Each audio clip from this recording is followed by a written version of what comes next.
کے لیے سورہ فاتحہ تو پڑھتا ہوں، آج تک کسی کو سنا کے صحیح نہیں کی ہے۔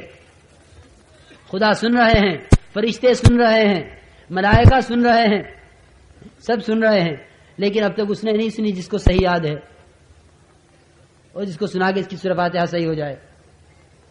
وہ لقمہ نہیں دیں گے، وہ فرشتے نہیں کہیں گے جو ہے کان میں آ کر کے یوں پڑھ۔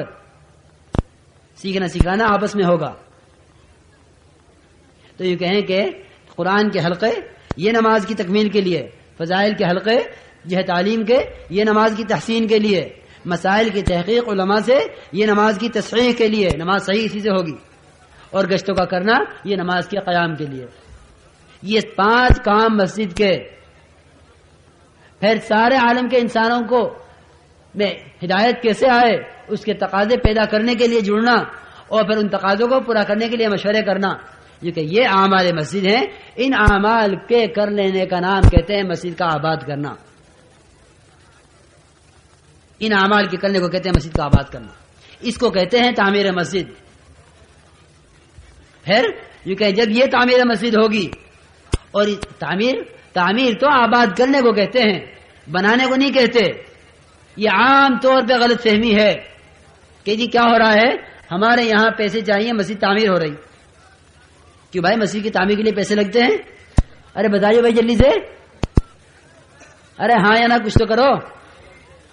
تعمیر مسجد میں پیسے نہیں لگتے، کیونکہ تعلیم کے حلقے میں پیسے نہیں لگتے، گشت میں پیسے نہیں لگتے، کسی کو کلمہ سکھانے میں پیسے نہیں لگتے، کسی کی نماز صحیح کرانے میں پیسے نہیں لگتے، بیٹھ کے مشورہ کرنے میں پیسے نہیں لگتے، سارے عالم کے انسانوں کی ہدایت کی فکریں کرنے میں پیسے نہیں لگتے۔ ان اعمال میں پیسے لگتے ہیں کیوں بھائی؟ ان میں پیسے نہیں لگتے، کیونکہ جب ان میں پیسے نہیں لگتے تو پھر تعمیر مسجد کہتے کس کو ہیں؟ بنا مسجد اور ہے، تعمیر مسجد اور ہے۔ کیونکہ مسجد کو اینٹوں سے پتھروں سے بنانا، وہاں ضرورت کی جو ہے ضرورت پوری کر لینا، جو ہے مادیات کے اعتبار سے کہ ہاں بھائی دھوپ نہ ہو، جو ہے بارش نہ ہو، کہ اس اعتبار سے تعمیر مسجد، اس اعتبار سے تعمیر نہیں کہا جاتا، اس کو تو بنائے مسجد کہا جاتا ہے۔ تعمیر مسجد تو ایک انسان سے ہوگی، چاہے وہ ننگا اور بھوکا کیوں نہ ہو۔ اس لیے ننگے آدمی کو بھی نماز پڑھنے کا طریقہ بتلا دیا۔ اگر تعمیر مسجد مال سے ہوتی تو ننگے آدمی پر نماز فرض نہ ہوتی، کہ نماز وہ پڑھے جس کے پاس مال ہو، گشت وہ کرے جس کے پاس مال ہو، تعلیم کا حلقہ وہ بیٹھے جس کے پاس بیٹھنے کا انتظام ہو۔ کہ نہیں، تعلیم کا حلقہ جسم سے متعلق، نماز جسم سے متعلق، گشت جسم سے متعلق، فضائل کی تعلیم کا حلقہ جسم سے متعلق، سیکھنے سکھانے کا عمل جسم سے متعلق، اعمال اور اخلاق کا تعلق جسم سے ہے۔ کیونکہ ان سارے اعمال کے لیے جسم استعمال ہوگا، مال استعمال نہیں ہوگا۔ اس لیے تعمیر مسجد مال استعمال کرنے کو نہیں کہتے، تعمیر مسجد جسم کے استعمال کو کہتے ہیں۔ کیونکہ اب ہم اپنے مقام پر جو محنت کریں گے وہ ہماری محنت صرف مسجد میں ان اعمال کے کر لینے کی نہیں ہوگی، بلکہ ہماری محنت اپنے پورے محلے میں اور محلے کے سے لے کر ضلع میں اور صوبے میں اور ملک میں اور سارے عالم میں ایمان اور ہدایت کو لانے کی ہوگی، اور تمام اعمال کو زندہ کرنے کی ہوگی، اور پورے دین کو قائم کرنے کی ہوگی۔ یہ ایک محنت کا نام ہے دعوت و تبلیغ۔ اس کے پیچھے ایک مقصد ہے، ورنہ 5 منٹ کا گشت ہو جائے گا، 5 منٹ کی تعلیم ہو جائے گی۔ تعلیم بطور تعلیم نہیں ہو رہی ہے، بلکہ تعلیم عمل کی فضا باقی رکھنے کے لیے ہو رہی ہے۔ اب یوں کہیں کہ ظہر کی نماز پڑھی اس نے، ظہر کی نماز میں صبح کی تعلیم کا عمل یاد ہے یا نہیں ہے؟ صبح کی تعلیم میں حدیث سنی کہ مومن بندہ اگر یوں وضو کرتا ہے، یوں نماز پڑھتا ہے، اس کے گناہ یوں جھڑتے ہیں جیسے درخت کے پتے جھڑتے ہیں۔ اس کے گناہ اس طرح جھڑتے ہیں جیسے درخت کے پتے پانی ہے۔ تو یوں کہیں کہ اگر اس طرح یہ حدیث جو صبح کی تعلیم میں سنی ہے، اگر یہ ظہر کی نماز میں یاد آ گئی، اگر یہ ظہر کی نماز میں یاد آ گئی ہے، تب تو اس ظہر کی نماز کا تعلق صبح کی تعلیم سے ہے۔ اور اگر ظہر کی نماز کا تعلق صبح کی تعلیم سے ہے تو صبح کی تعلیم سے تعلیم سننے والوں کو فائدہ ہوا ہے، ورنہ اس کو صبح کی تعلیم سے کوئی فائدہ نہیں ہوا۔ بات سمجھ میں آ رہی میرے دوستوں؟ نہیں؟ کیوں بھائی؟ یہ ویسی بات چل رہی ہے، ہم بیٹھے ہوئے ہیں،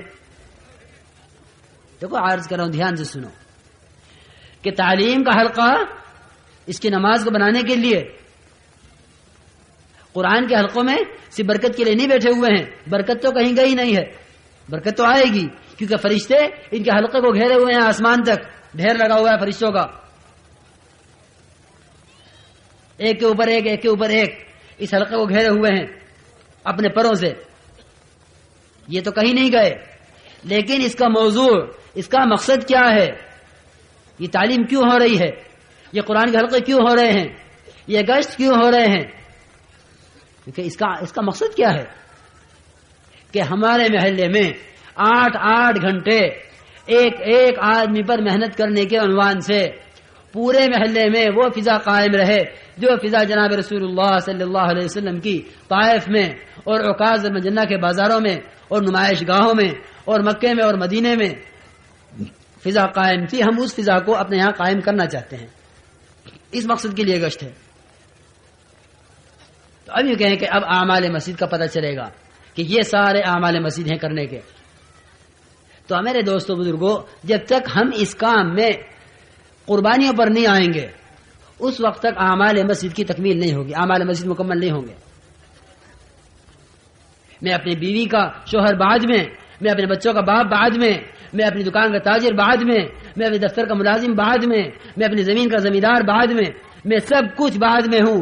سب سے پہلے مجھ پر جناب رسول اللہ صلی اللہ علیہ وسلم کی طرف سے جو ذمہ داری آئی ہے، جو ذمہ داری مجھ پر پڑی ہے، آپ مجھ پر جو ذمہ داری ڈال کر تشریف لے گئے ہیں، وہ میری ذمہ داری ہے کہ ایک ایک آدمی کو میں وہاں لے آؤں جہاں جناب رسول اللہ صلی اللہ علیہ وسلم اس کو بنا کر چھوڑ کر تشریف لے گئے تھے۔ یہ ہر ایک کی ذمہ داری ہے، جو کہ کیسی ذمہ داری؟ اللہ اکبر۔ اب مسجد وار جماعت کسے کہتے ہیں؟ جو کہ مسجد وار جماعت یہ دکان وار جماعت نہیں ہے، یہ تجارت وار جماعت نہیں ہے، یہ زراعت وار جماعت نہیں ہے، یہ دفتر وار جماعت نہیں ہے، یہ مسجد وار جماعت ہے۔ مسجد وار جماعت اس کا ایک ایک عمل مسجد سے متعلق ہوگا، اس کا گشت، اس کی انفرادی دعوت، اس کی اجتماعی دعوت، اس کا ایک ایک عمل، کیونکہ یہ سارا اس کا ہر عمل وہ ہوگا جو مسجد سے متعلق ہے۔ اب بتاؤ اگر مسجد وار جماعت کا ساتھی 15 گھنٹے دکان پر محنت کر رہا ہے تو یہ دکان کا عمل مسجد کا عمل بنے گا کہ جی ہم تو کپڑا مسجد کی وجہ سے بیچ رہے ہیں اور ہم تو یہ سامان مسجد کے لیے بیچ رہے ہیں؟ کہ بھائی میرے دوستوں بات سمجھ میں آ رہی؟ اب بتاؤ جو آدمی دکان میں بیٹھ کر مسجد کا نہیں ہے وہ دکان میں بیٹھ کے مسجد والا عمل کر رہا ہوگا کہ کہلانے کو مسجد وار جماعت کے ساتھی ہوں لیکن پورا وقت مسجد میں نہیں لگتا۔ جو کہے مسجد وار جماعت کا ساتھی تو ایسا ہوگا کہ یہ کہیں بھی ہو، یہ دکان میں ہو یا مکان میں ہو، یہ زمیندارے پر ہو یا اپنے دفتر میں ہو، یہ ہر جگہ مسجد وار جماعت کا ساتھی بن کر رہے گا کہ اس کے پاس جو جائے گا اس کی دکان پر، اس کے مکان پر، اس کے زمیندارے پر، یہ وہاں ہر جگہ اس کو دعوت دے رہا ہوگا۔ مختصر سی بات کہ مسجد وار جماعت کا ساتھی کیونکہ ہر مسلمان مسجد وار جماعت کے ساتھ لگا ہوا تھا۔ مدینہ منورہ میں کوئی آدمی ایسا نہیں تھا جس کو مسجد وار جماعت سے تعلق نہ ہو،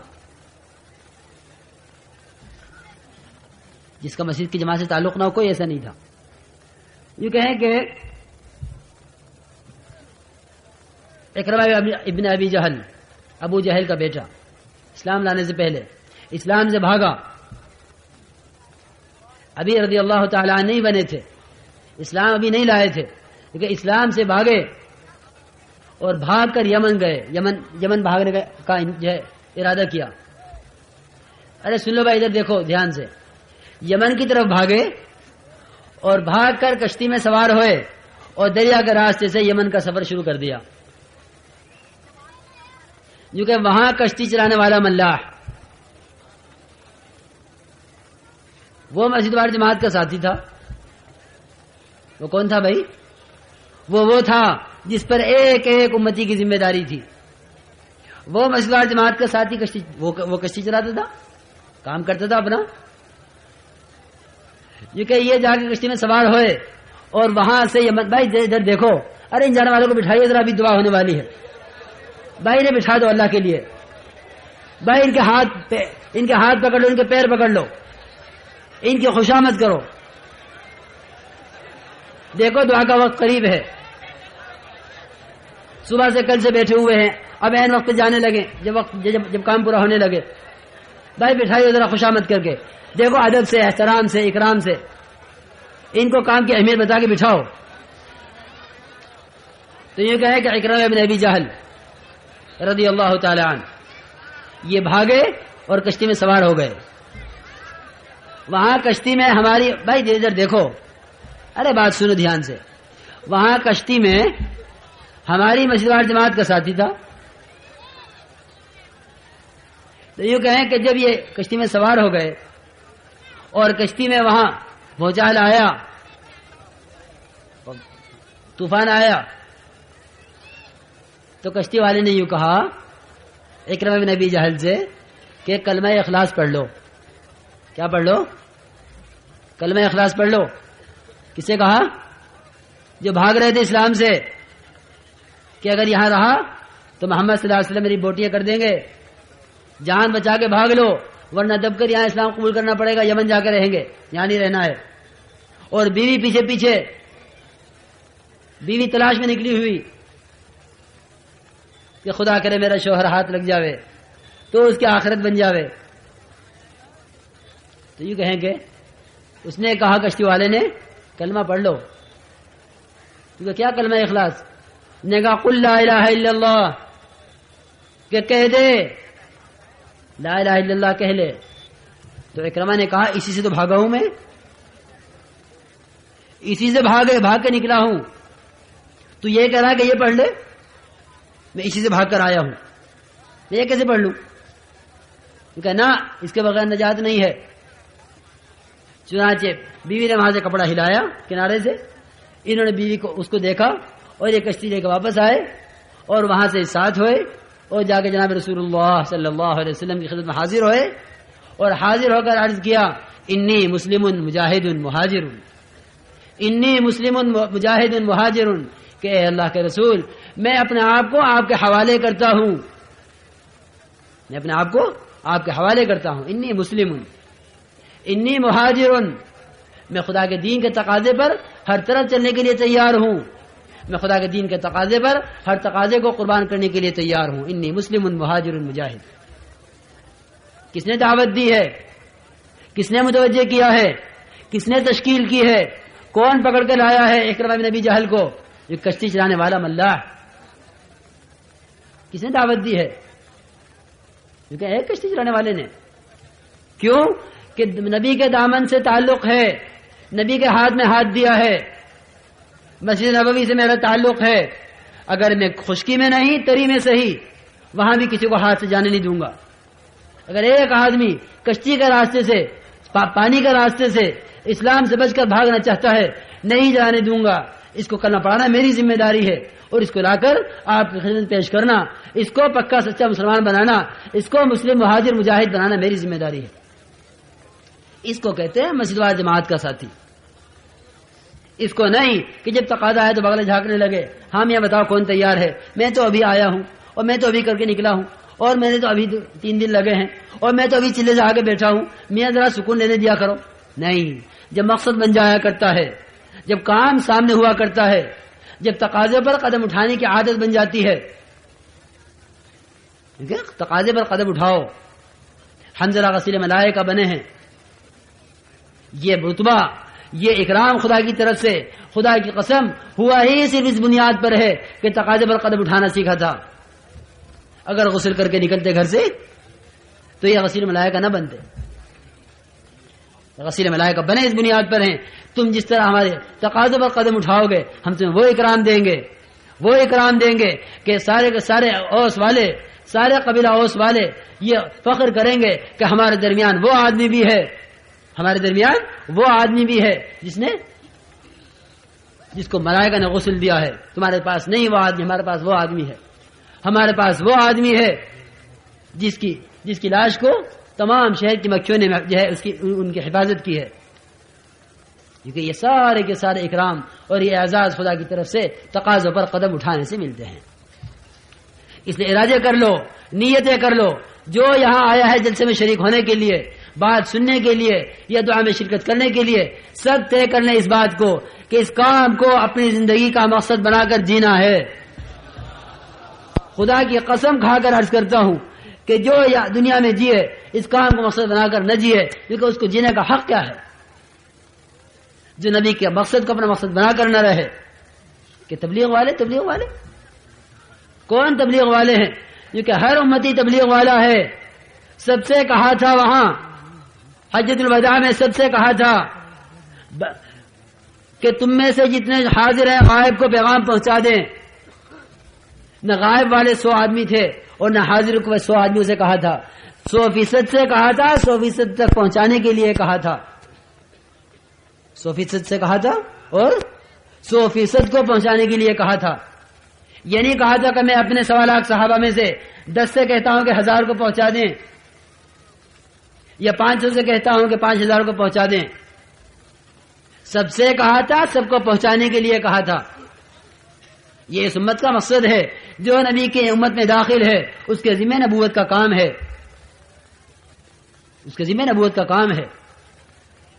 اس لیے میرے عزیز دوستو بزرگوں، ہر آدمی اس کو اپنا مقصد بنا لے. جتنے ہم یہاں سے واپس جانے والے ہیں اور جتنے ہمارے اللہ کے راہ میں نکل کر پھر اس کام کو سیکھ کر واپس آنے والے ہیں، یہ طے کر لیں کہ انشاءاللہ ہمیں اس کام کو اپنا کام بنانا ہے. پابندی کے ساتھ تعلیم کے حلقے اپنے مقام پر، گھر کی تعلیم، مسجد کی تعلیم پابندی کے ساتھ کرنی ہے. گشت پابندی کے ساتھ کرنا ہے.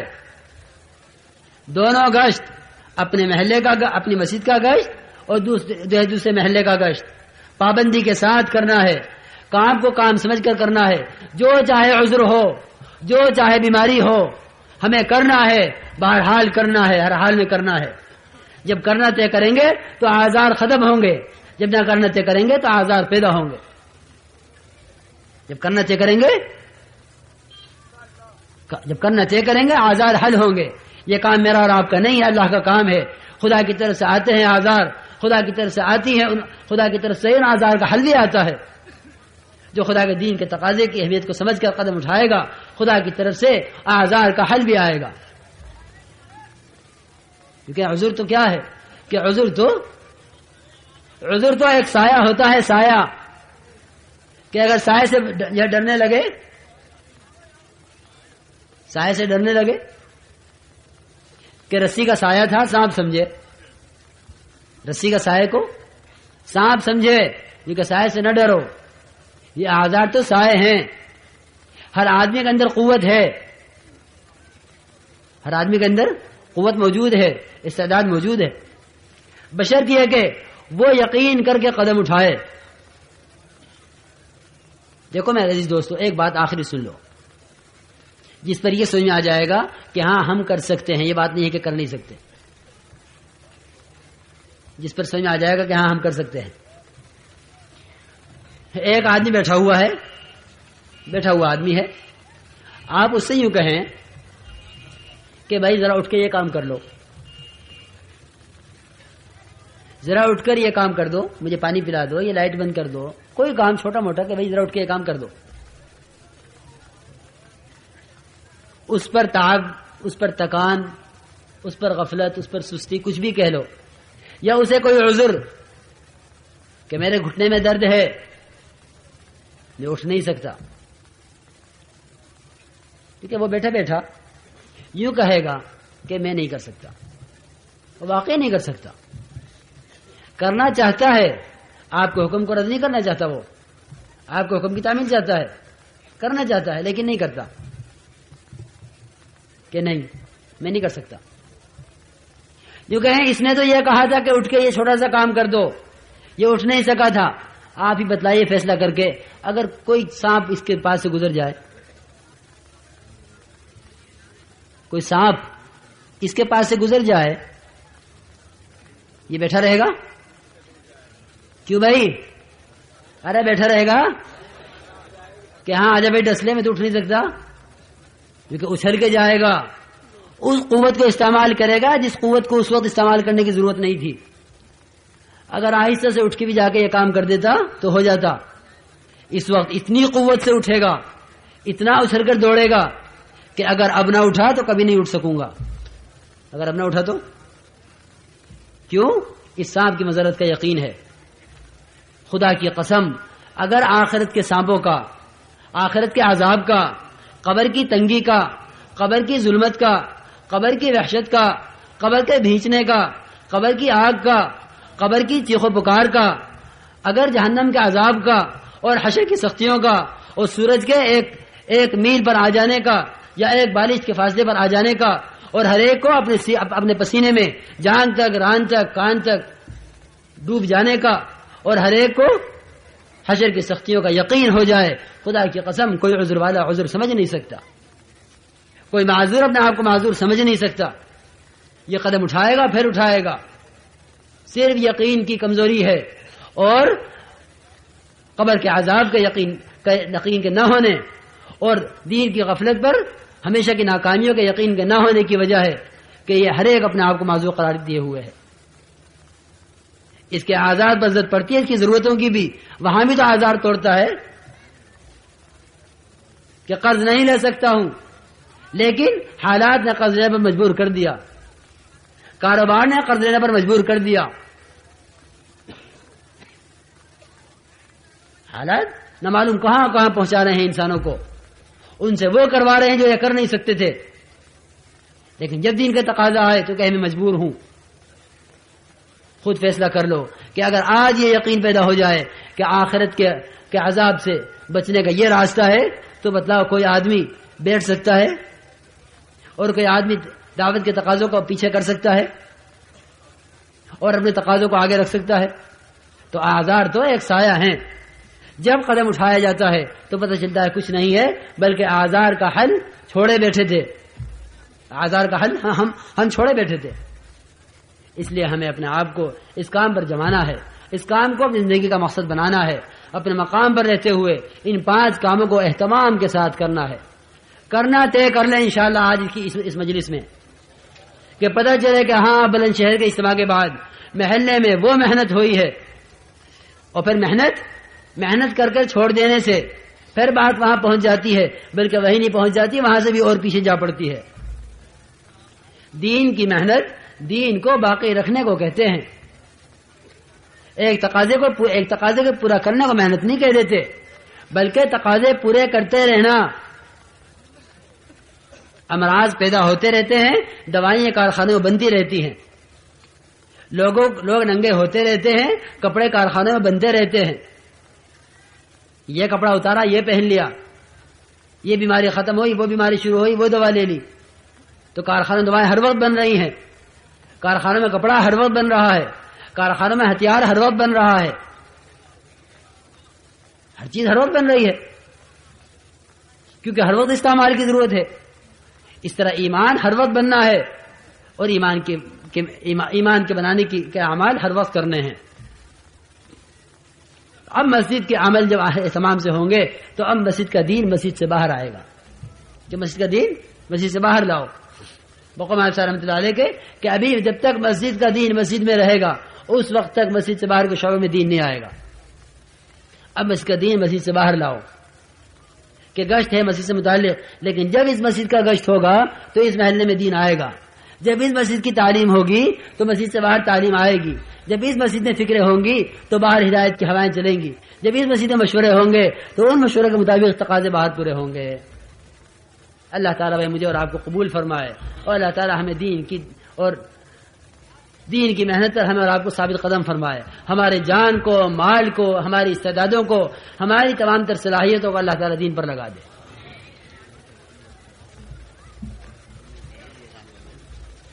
یہ اچھا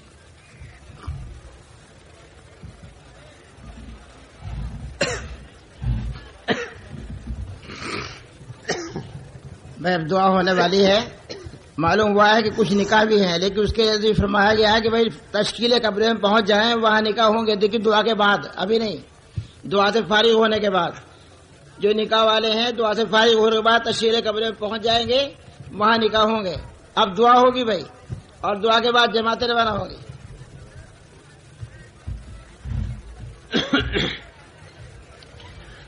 بھائی دعا کی طرف متوجہ ہونا.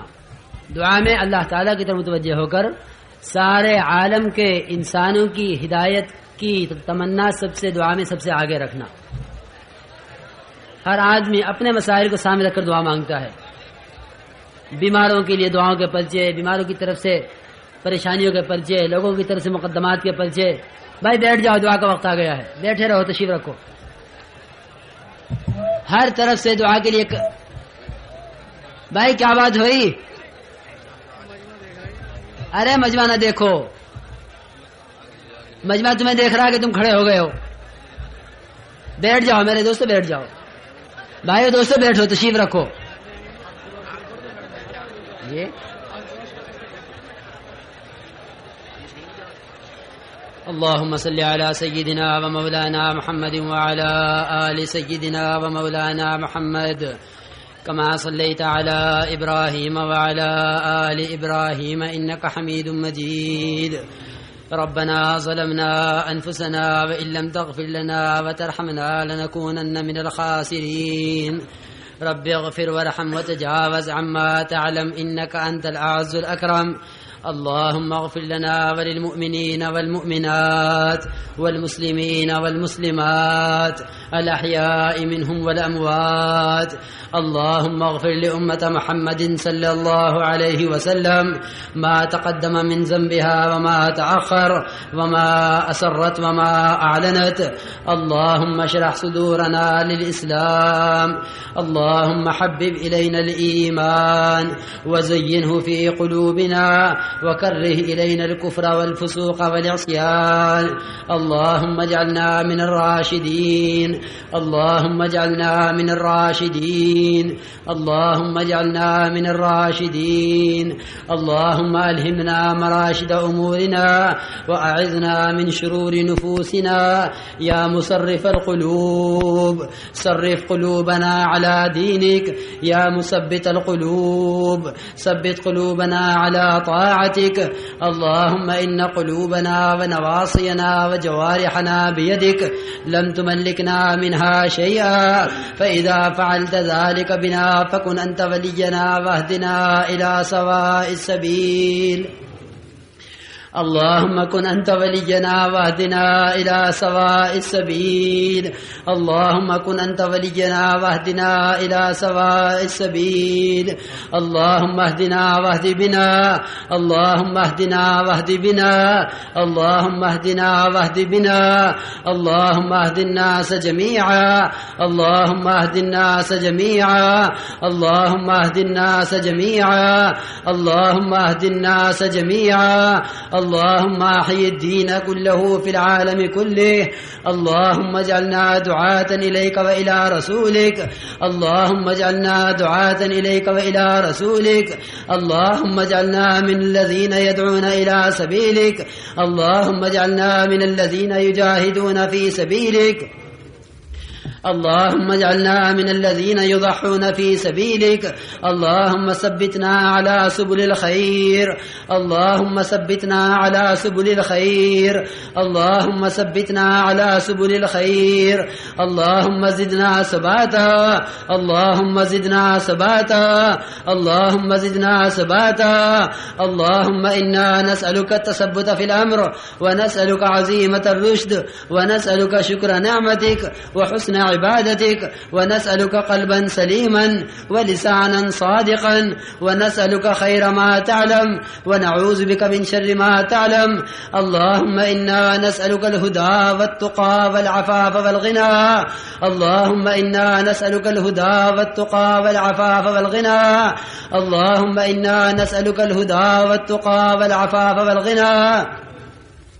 اللهم إنا نسألك من خير ما سألك منه نبيك سيدنا محمد صلى الله عليه وسلم ونعوذ بك من شر ما استعاذك منه نبيك سيدنا محمد صلى الله عليه وسلم. اللهم إنا نسألك من الخير كله عاجله وعاجله ما علمنا منه وما لم نعلم، ونعوذ بك من الشر كله عاجله وعاجله ما علمنا منه وما لم نعلم. اللهم إنا نسألك الجنة وما قرب إليها من قول أو عمل، ونعوذ بك من جهنم وما قرب إليها من قول أو عمل. ربنا آتنا في الدنيا حسنة وفي الآخرة حسنة وقنا عذاب النار. يا حي يا قيوم برحمتك نستغيث، أصلح لنا شأننا كله، أصلح لنا شأننا كله، أصلح لنا شأننا كله، ولا تكلنا إلى أنفسنا طرفة عين، فإنك إن تكلنا إلى أنفسنا تكلنا إلى ضعف وعورة وذنب وخطيئة، وإنا لا نثق إلا برحمتك، وإنا لا نثق إلا برحمتك، وإنا لا نثق إلا برحمتك يا أرحم الراحمين، يا أرحم الراحمين، يا أرحم الراحمين. إليك رب فحببنا، وفي أنفسنا لك رب فذللنا، وفي أعين. ایمان کی تازگی اور دینی معلومات کے اضافے کے لیے بہترین کوالٹی کی شاندار audio cassette, Islamic audio cassette, سبھی طرح کے نعت، تقریر، قرات اور اجتماعات کے ہوئے بیانات کے شاندار audio cassette, Islamic audio cassette. Islamic audio cassette خریدنے کے لیے اسلامک آڈیو کیسٹ سینٹر 231 بستی نظام الدین، نئی دلی 13